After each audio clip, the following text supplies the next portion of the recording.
You're listening to episode 13 of Transcending Sport on Wisp Sports Radio. I'm Chris Stafford, and at Wisp Sports, we believe that women in sport deserve equal coverage. Transcending Sport tells stories of women who have given back to sport to help others in different ways, from organisations to campaigns, business to sports administration, charities and media initiatives. What we are hoping is that young girls will get an opportunity to sample a variety of sports. We don't want them to sit and say, well, we have to do one sport, we have to do the other. If we can bring a variety of sports to them, let them find the one that they like. Maureen McGonigle was inspired to form an organisation dedicated to Scottish women in sport following the successful 2000 London Olympic Games, which had generated more interest about women in sport generally. She gathered some high-profile athletes and now, 4 years later, is leading a Scottish-wide programme aimed at females of all ages, abilities, ethnicities and walks of life. Their goal is to increase participation in sport or physical activity within a positive, equitable culture where their achievements are promoted and celebrated. I spoke to Maureen about the development of the organisation, the impact that it's had so far, and how funding will be integral to their plans for future expansion. Maureen, welcome to the programme. Thank you. Well, let's start with a little bit of background as to how you formed the Scottish Women in Sport and what the catalyst was behind that and your involvement. Well, I've been working in women's sport for quite a few years. I was working with Scottish women's football. I think it was around 2012, just after the Olympics in London. There's a lady called Claire Balding who's pretty high profile in the UK. And she was able to command some airspace to talk about the lack of investment, the lack of media coverage, all the areas in women's sport that were lacking. Working in women's sport, I was aware of these, but it was great to hear her saying it and people sit up and listen. Now, Scotland's quite a small country, and there was no one in Scotland collectively looking after women in sport. Down in England, there's about 3, 4 or 5 organisations. So it came to me that perhaps we should have an organisation called Scottish Women in Sport. So, yes, I put together a proposal, a concept proposal, spoke to a few people who liked the idea and who supported me. And we launched in November 2013 as a charity with the help of Judy Murray, with the help of Catherine Granger, with the help of a lady called Belle Robertson, who's a fabulous golfer, and many other notables within the Scottish sporting and wider community. At that particular day, we had a host of cameras, a host of interviews, much more than I'd ever had in my time during women's football. And that was us. We were launched, and we've been going since then, which is about 4 years past. Well, that's wonderful, and I'm sure there's a lot to do. There's a lot of potential now, and there's, as you say, a momentum. So how did you decide on your mission then, with the help of, such to famous sportswomen as Catherine Granger and the other women that you mentioned? I mean, that was the kind of support and you would need, I would imagine, to get a national organisation off the ground. How did you come about deciding what your mission would be and how you would implement it? Well, I put together a group of people with different skill sets. They came from sports journalism, they came from marketing, they came from politics, and together we worked on it. To be fair and to be honest, I just kind of really ran with the thing. It grew arms and legs as we kicked it off. What I wanted to do was raise awareness and increase the profile of women in sport in Scotland, but the organisation has become something much bigger than that. And what is the participation like, particularly in girls in school and the retention? Because we often hear that girls, they might start off in sport at a young age and then they go on and do other things and they never really come back to it. Do you have statistics now from Scottish education that can help you focus on particular groups? There's nothing really that has been updated from the point of launch in 2013. I think this is a kind of 5-year, 10-year thing that's looked at. But we do know from anecdotal evidence in terms of the drop-off rate is still very similar. And there's so many different issues that affect young women at that age that it's understandable. There's also the lack of visibility and the you can't be what you can't see. So there are many issues. So it's about raising the issues, trying to find ways to resolve the issues, to take people with you. A lot of the governing bodies of sport in Scotland have a strong focus on gender equality, and the Scottish Government themselves have that part of their agenda as well. Now, in terms of the access to sport too, is there anything different that's north of the border than what's being experienced elsewhere in the UK, Maureen? Is there anything that is very much local to the region? I think in the bigger picture, not really. I think obviously people will have heard about the sort of cases in terms of golf in Scotland and the issues we had there maybe a year or two ago. So the high-profile cases perhaps hit the other areas, but I think we have the exact same problems as anywhere else has in terms of getting the young women in, making sure that they're body confident, making sure that they understand that these opportunities are for them. So I don't think we're any different from anywhere else in that respect.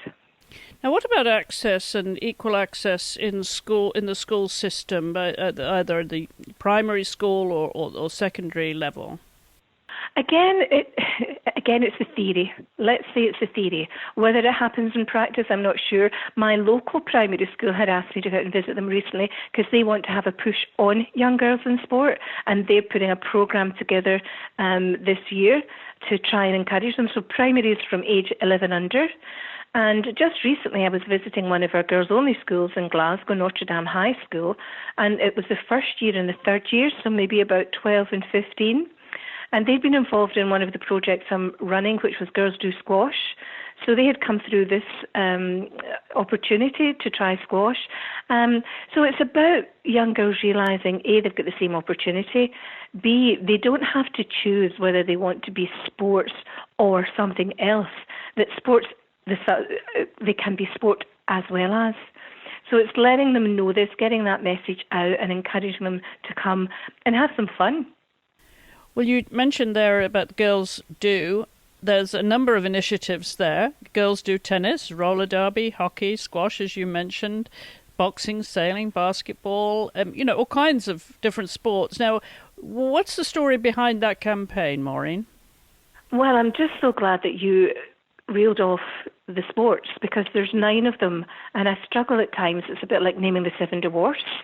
So I struggled to get them all at times. But the theory behind that was, again, it's to raise a profile. It was we don't read or hear so much about women's sport as we do about men's sport. So one of our universities, University of West of Scotland, they bring through the media and sports journalists, and they have dedicated facilities. So we worked with them and their postgraduates, their students and their staff to create a little television programme around the 9 sports. And we kicked off with Girls Do Tennis. And they've been really, really well received. We've got 2 more to go. We did Girls Do Squash last Friday. We have gymnastics and hockey to do. Luckily enough to work with a company called Brand Oath, who took us on as a CSR, which is a corporate social responsibility, which basically means they take us on as their client. They don't ask us for any money, which is great. So they've put some marvellous branding around this, and it's just really taken off. Down in England, I don't know if you're aware of it, but they had a campaign called This Girl Can. And there was 25 million over 3 years have been invested into this campaign to get young girls and women into sport or back into sport. In Scotland, for this particular campaign, I had £5,000. So, we do suffer from lack of finance, but we try to be creative and innovative and still get something out there. What do you find are the most popular sports for girls in the school system, Maureen? Again, it depends what school they're at and what's delivered to them, because sometimes that delivery is dependent on what the teacher likes, We have a lot of football in schools now. Rugby is coming up. Squash, obviously, as I say, we're in different schools. So there's a lot of work done within schools, and we have things we have people called active schools coordinators who go in and they deliver into schools, they deliver outside school time. So really, to be fair, what we are hoping is that young girls will get an opportunity to sample a variety of sports. We don't want them to sit and say, well, we have to do one sport, we have to do the other. If we can bring a variety of sports to them, let them find the one that they like, let them play more than one, and then eventually, they'll have their own specific preference. And of course, once they leave school, and unless they go into further education, into college, universities, they're then going to be looking at the club level sports and what's available to them. What does that picture look like in Scotland, Maureen? Well, in terms of that work should be done while they're at school, because we talk all the time about school club links. So this is the type of thing, what you're trying to do when they're in school and they're ready to leave it, is to build up that enjoyment in sport and let them know where the clubs are before. So it's, they don't leave one thing and then have to find another. It should be quite a seamless pathway. So the active sports coordinators should fulfill that role as well and help them. Well, we hear so much about gender equality and pay parity and access and opportunity now across the genders. Are there any specific pictures there that are peculiar to Scotland, Maureen, that you're having to focus on to give girls that sort of access and confidence and empower them really at a young age? I don't know about the rest of the countries, but written press, that your normal pick up your paper, have a look in the back pages, is very slow to come on board. We've got BBC here, which is a public broadcasting company, and now they have an obligation. So there's more and more coming in terms of the radio and the television. It's no way in terms of a 50-50, but there are movements to make it much more noticeable. We've got things like the Commonwealth Games happening in Australia, which brings us much more of a balanced viewpoint in terms of the sports that the televisions cover. So not really knowing what happens in other countries, it's hard for me to compare. I would assume we've got pretty much similar problems as elsewhere, but it would be interesting for me to know if that is the case, and if people have overcome them, how they did that. And in terms of local coverage, then, local newspapers and that sort of thing to give these girls the coverage they deserve, obviously going from schools, colleges, and amongst the clubs, what's the level of interest like there amongst the public and spectators? Do you see there's a fan base growing, or is that very local? No, I think there is a fan base growing. What I would say in terms of engaging with the public, getting the message out, we are using social media more and more. It's a very important part, particularly for women in sport. They can get their story out, they can reach other people. So this is a very powerful tool, and most women's sports are switched on to that. In terms of netball, they've grown their fan base. In terms of football, they've grown their fan base. So these are things we can definitely quantify. And I think there's a big push on in basketball and volleyball. This, again, is coming on the back of the Commonwealth Games and, of course, the Winter Olympics. There's a lot of good news stories surrounding sports that are involved in both of these. So it's going to be an interesting year in Scotland. 2018, we've got the first European Championships, which is quite a new thing, bringing together the countries, where I believe athletics will be played in Berlin, but we'll have golf and swimming and different other sports in Scotland all under the one banner. So we're a busy little country in terms of sport, but we perhaps still have a way to go in terms of equity. And how about the para-athlete section of the community too? Are you finding there are more opportunities there, more participation really in the different sports among the opportunities that exist? It's been an amazing year for para-athletics, and especially for a young woman called Sammy Kinghorn, who is a wheelchair racer, and I believe she was out in the US just last year running the marathon, or whatever the terminology is, sorry for my lack of knowledge there. But Sammy has won so many awards this year, and she's broken down the barriers because she's been Sportswoman of the Year at the Scottish Women in Sports Award. She also picked it up at the Sports Scotland Sunday Mail Award. So she's come across all sports, whether they be para or not, to be the top woman. So yes, we've great para-athletes. You know, we've got the ladies going out to the curling in the Winter Olympics, Aileen Nelson. We've got Libby Clegg, Maria Lyle. So, yeah, I think that there's a great impetus there in terms of that and bringing them up to the same level as we all are at the moment. Now, tell us about the conference that you hold. What do you do at your conferences? Conference Day is a great day. We have it in Edinburgh every year. We're very fortunate to have Royal Bank of Scotland support this, and they have fabulous facilities, which takes away a lot of the worry, because what you may not realise, but I'm the only person actually who works for Scottish Women in Sports. There's a lot of work involved in everything that we do, so it's great to go back to somewhere that has this support. Basically, we try and look at issues that impact on women in sport, and we have a day's conference, which so far has been really, really well received. We had a young lady over from Australia last year, Emma Doyle, a fabulous speaker. We've had Judy Murray. We've had many different people. One of the board members from Sport England was up, Kate Bosworth, and again she was telling us all about This Girl Can. So it's a day where, you know, we look at a subject matter, we expand it, and hope that it will be of interest to the wider public. And so far, it's been very good. You can actually catch all our conferences. You can catch all our Girls Do Sport things on our website or on YouTube. So there's an opportunity to have a look there and see what we're up to.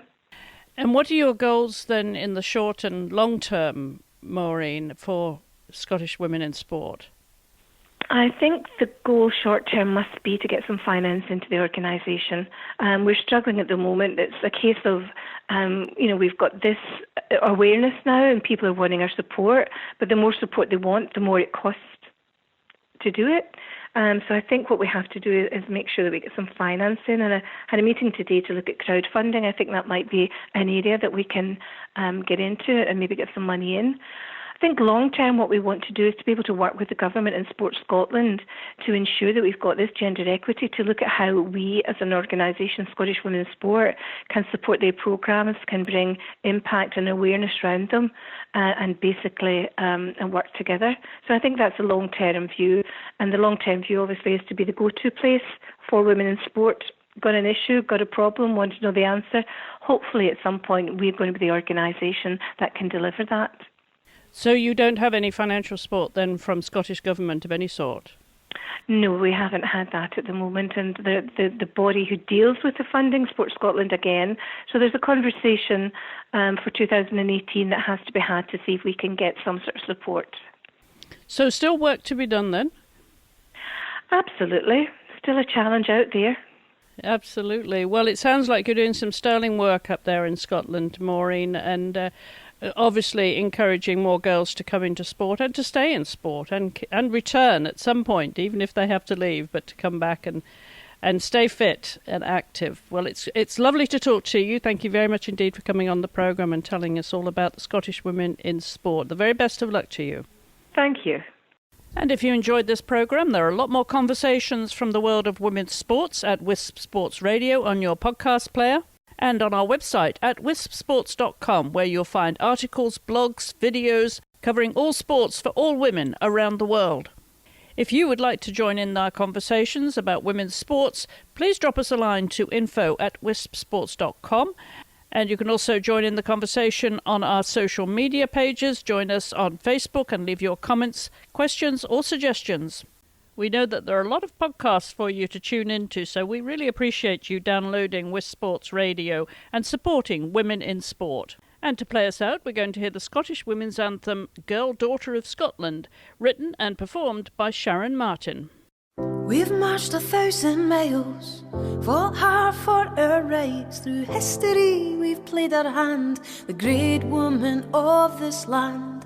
Heroism we have seen, Mary Barber's reign our maid, Jane Haining, righteous among nations.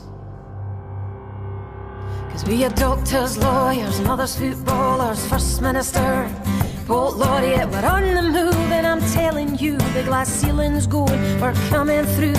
Rise up, take the stage, play your game, don't be afraid. You're a work of art, or Jones of art, always be proud of who you are. Girl, you gotta hold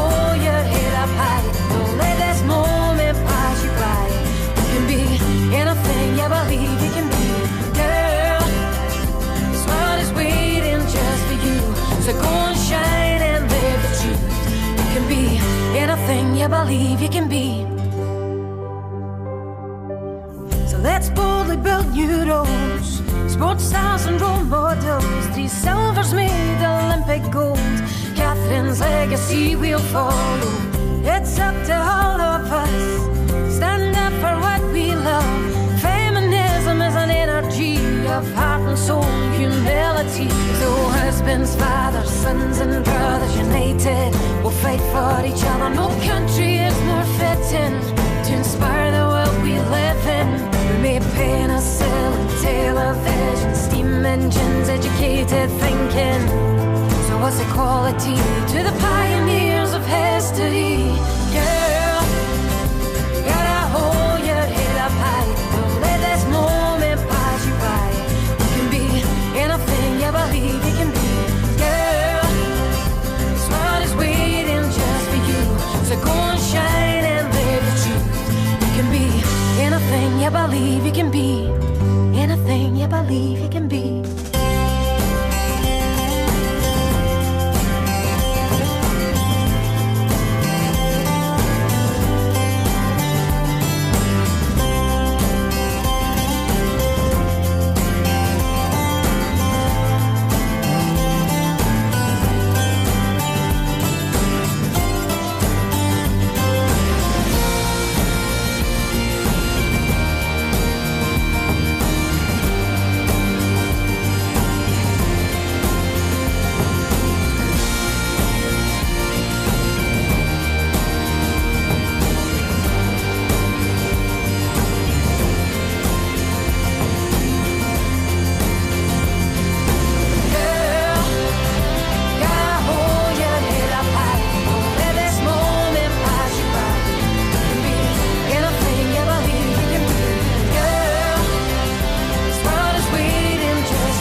Anything you believe